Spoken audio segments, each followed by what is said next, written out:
Hello, golf fanatics. It's Billy Ho back again for another preview and research show for the 2025 Arnold Palmer Invitational.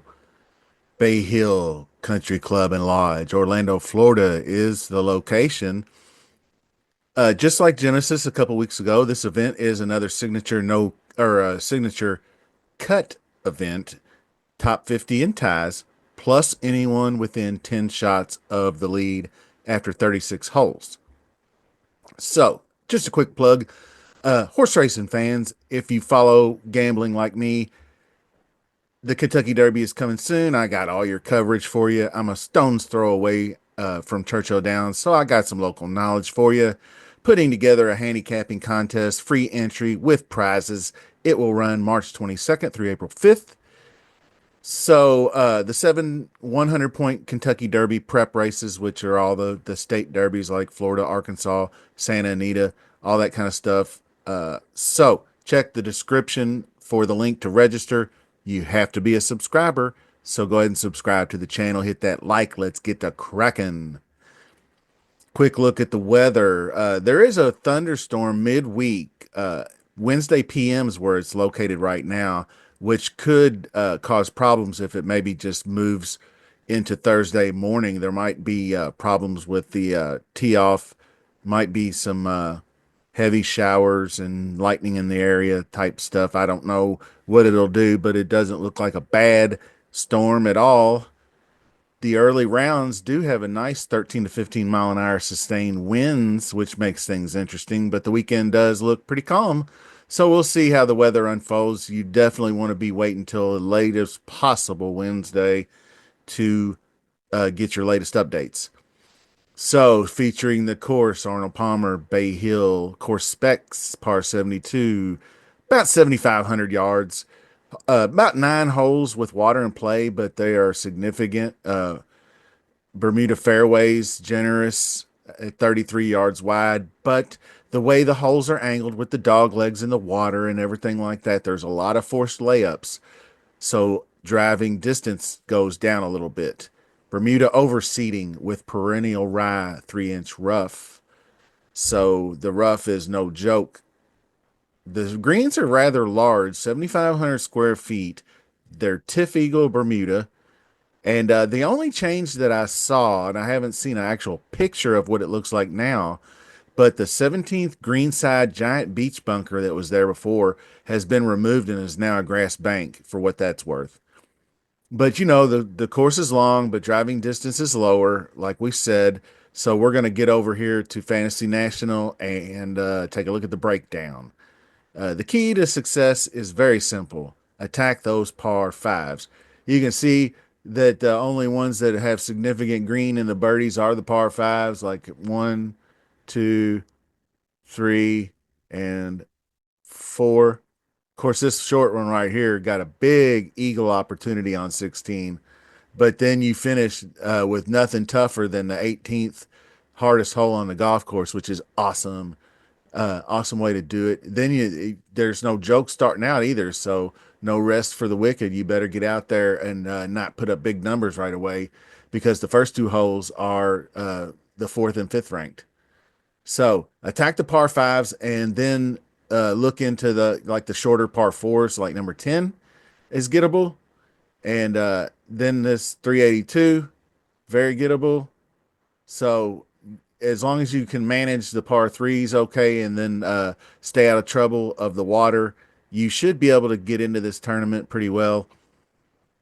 Approach is always panning down here. I got it set. I'm going to set this to top 5 so we can see just a little bit more spike. Putting spikes the closer you get to the top always, but approach is always most important. You can see how high up ball striking ranks on this golf course. It is more of a second shot. It's position off the tee, then it's dial in those irons, long irons, as you'll see in just about a second when we get down to it. Here we go. You can see plenty of over 200 plus shots. So I don't normally like to use that because it's not really, not everybody's all that accurate from that. The farther you get, obviously, the accuracy diminishes. So guys that are like super great from 225 yards out, what's that? I don't know. But anyway, you can see just about average on everything else. But then once you get into the wedges, you will see a plenty of 75 to 100 because you're going to have some layups. You're going to have some missed shots, guys playing out of the rough that might not be able to advance the ball to the green. So that's why you see the little bit of the 75 to 100 action there. But this is going to be like Mexico was similarly with the long iron play approach from 200 plus. I like good drives more than fairways gained. Distance off the tee, I do like okay. You can see distance off the tee here, accuracy way up and distance way down. But guys like Bryson, who's won it, Scotty dominated off the tee, gaining over 5 strokes last year. So a dominant driver. Rory has the best course history. What's his best weapon? Driver. So you can dominate with the driver on this golf course. Uh, but like the other winners, you can be anywhere from 11th to 42nd. So, if you have a big spike putting week like Kitayama had the putting week of his life 2 years ago, you can see how piss poor his putting has been. He ranks well in everybody's model because he's such a good ball striker, but he's piss poor putting. Well, he finally put it all together. He finally put his putting together at that golf tournament and won it. So big timer. Then your defensive stats can be put into play as well. Scrambling, I got here's my first model anyway. But the stuff like scrambling from inside of 30 yards, sand saves, three putt avoidance, and putting from 10 to 15 feet, par fours from 450 to 500. I don't like using all. I don't want to get the stats too noisy, so I kind of kept it fairly simple. I just went with good drives and driving distance, and kind of a combination of that. Then I kind of combined strokes gained approach and ball striking. So all these four stats kind of combined together. And then, of course, my main stats of birdie or better and DK points. Then I threw in some scrambling and some putting. And there's your proximity over 200. Now you're wondering where the par 5 scoring is. Well, I mixed it into the mixed condition model. So there is where that is. And I only have a few in the mixed condition model. And I'll just go ahead and show that to you now. Let's see if I can get to it real quick. See, that's it. I just put a big spike on opportunities gain last 50 rounds, but I made it last 2 months, so that's still recent form. Then I did a little strokes gain approach for the wind, moderate to windy, because we are going to have some wind. But there's your strokes gained. I made that half of it, so that's how I got to. And that's usually what I do when I do my modeling is I'll create some sort of mixed conditional model to with slightly different stuff, but real real condensed and real course specific. So that way I can compare my model rank. Like we got Mav McNeely number one. Well, in mixed condition, he's 37th, but he's been playing really, really well. And it's probably it's largely due to the putting, but his strokes gained approach has been fantastic too. So Mav would be definitely under consideration. Bay Hill is definitely a good venue to count on course history. Debutantes need not apply. I don't. I might have interest in one or two debutantes, but I. But for a condensed event with I don't know 670 players, I can't remember the exact number. There's 81 here, but I don't know if everybody's in it or out of it or exactly what. But anyway, Rory and Scotty should be your top two in pricing. Rory, obviously, with the course history. Scotty's live to win any one of the next 5 events he tees it up in. We obviously know this is where he just started destroying everybody last year, winning this golf tournament. Then he went on to win players and blah, blah, blah. The rest is history. It might be tougher for him in higher scoring affairs right now because, of course, that's one thing we noticed with him last year was his struggle bus on the putting train. And you can see he's not even ranking out very high at all here. He's ranking 8th in the model, but you can see he's 19th in putting in the field. So the putting's coming around a little bit. What he has actually been having issue with here lately is the driver. at Genesis, he was still awesome. Somehow he was just spraying it all over the course, but grinding his ass off. So if he's spraying that driver around here, eh, it could be tough. I might want to hesitate and for one and done. You could go ahead and fire him up here, but I don't know if I'm going to do that or not. My mistake I made in one and done last year is I waited too long to fire him up. He had won all these golf tournaments. He won API, he won Players, and then I didn't play him at the Masters, but then I tried him at the PGA Championship, and we know what happened at Valhalla. So I missed out on the win from Scotty, and that's if you didn't get a win out of Scotty in one and done last year, you didn't cash in one and done last year. So, uh, club down approach is going to be a good fit for Mr. Justin Thomas, I do believe, because he usually has trouble with the drivers. You can see he's 40th in this field uh, in good drives. He's not long, but he's kind of small, so he really has a big coil, where his swing can just his driver can get squirrely. Let's put it that way. But one thing I do like that I'm seeing, I know he's 46th in putting, but here recent form wise, he's been about even. If all you can get out of him is even putting, which that's what he was the last 2 years here, he was like plus zero point zero 0.06, then like minus zero point zero 0.04 the year before, and good finishes. That's all you need. If he can just get even, he's going to crush it in the approach. As long as he can keep the ball in the fairway, he shouldn't have any problems competitive wise. Another one's Wyndham Clark. I don't know where he's at down here, but he's a guy worth looking at. He was second last year, runner up to Scotty. He sucks at Tory, so his Genesis record wasn't very good. But last year, like he won AT&T, then he was 41st at Waste Management, missed the cut at Genesis, but then that's when he went on the little mini run where he was second to Scotty at Bay Hill, then again at Players. Obviously, I got him. I was searching for Russell Henley. Here he is. He has been fantastic. You can see he sucks at driving distance. A little suspect in the scrambling department, but everything else is lights out. He was T4 here last year. He gained almost six putting, but Bermuda is his jam. He spiked putting on POA a few weeks ago. So if he's rolling the rock when we come in here next week, he's going to be an excellent guy in contention this week at the Cognizant. So he could come out a winner. So be keeping an eye on him and see what he'll do, because I don't think he'll be passing on a signature event. I think he's going to be ready to roll if he wins this week. Another guy worth looking at was, I believe, Willie Z. Going over here to tournament history. That's what I wanted to do. That Willie Z, T4 last year, his main weapon is the driver. He's just now getting his swing back, but I don't know if it's going to come back all the way because his weapon was the driver. He was gaining 4 to 5 strokes per tournament, it seemed like, but he's been very average. I mean, barely even with the field so far in 2025.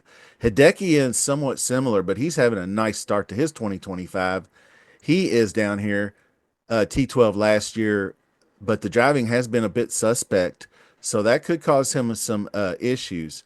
Now, when I mentioned I didn't want to really get into debutantes too much, the one that I would consider would be Akshay Bhatia.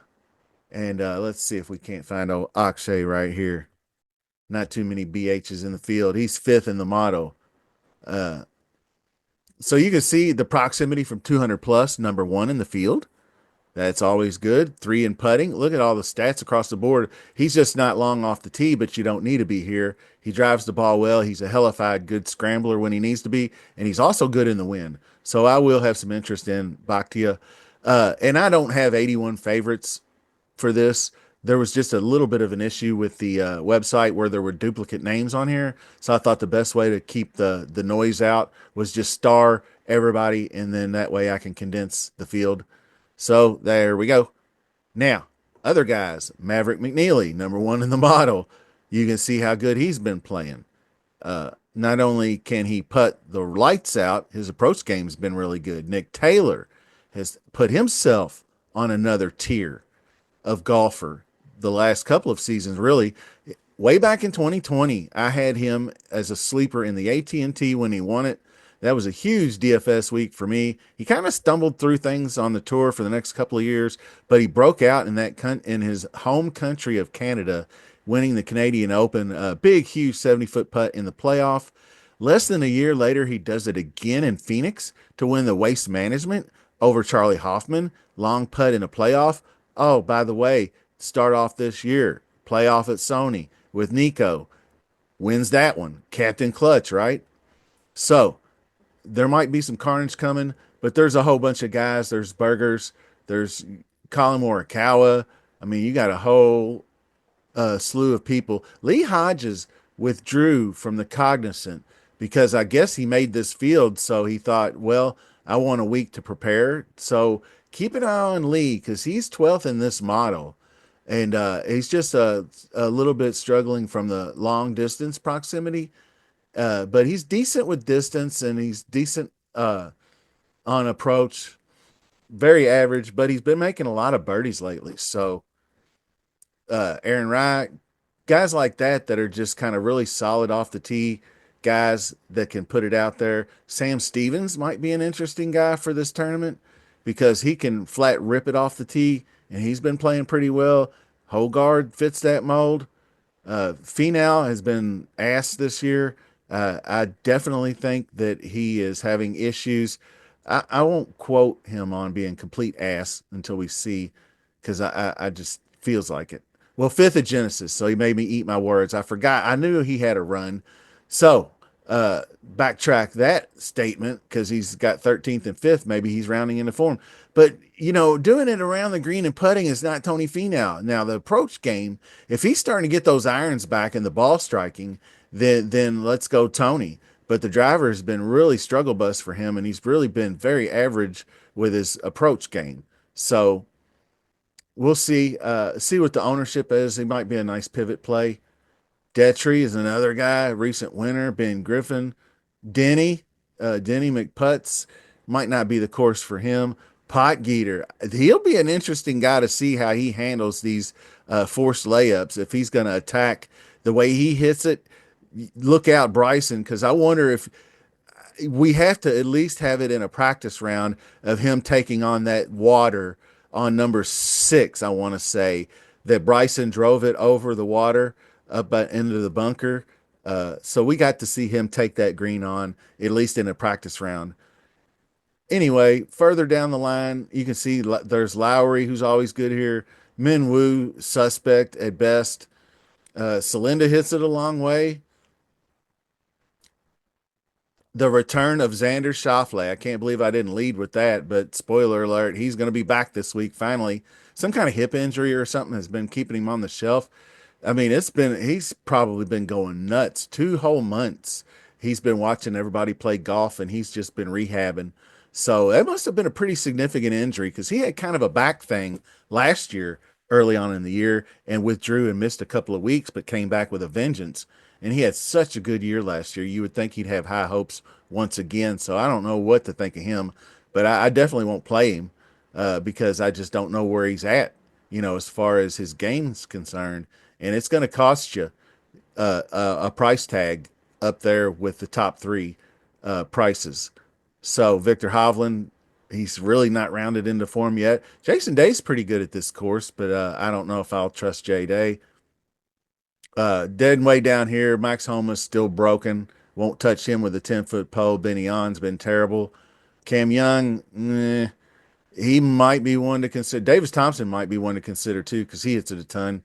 But then you got your other guys. Eric Cole's not been playing well at all lately. Bez is coming through this week pretty good. He's scrambling and putting, but this course might be a little deep for him. Billy Ho, Matty Fitz. If Matt Fitzpatrick ever figures it out, he'd be a good guy to play here. But he's been really, really struggling. But that's all I've got for you today, folks. I really appreciate you joining me. Sub to the channel, hit that like button on your way out, and we'll see you soon.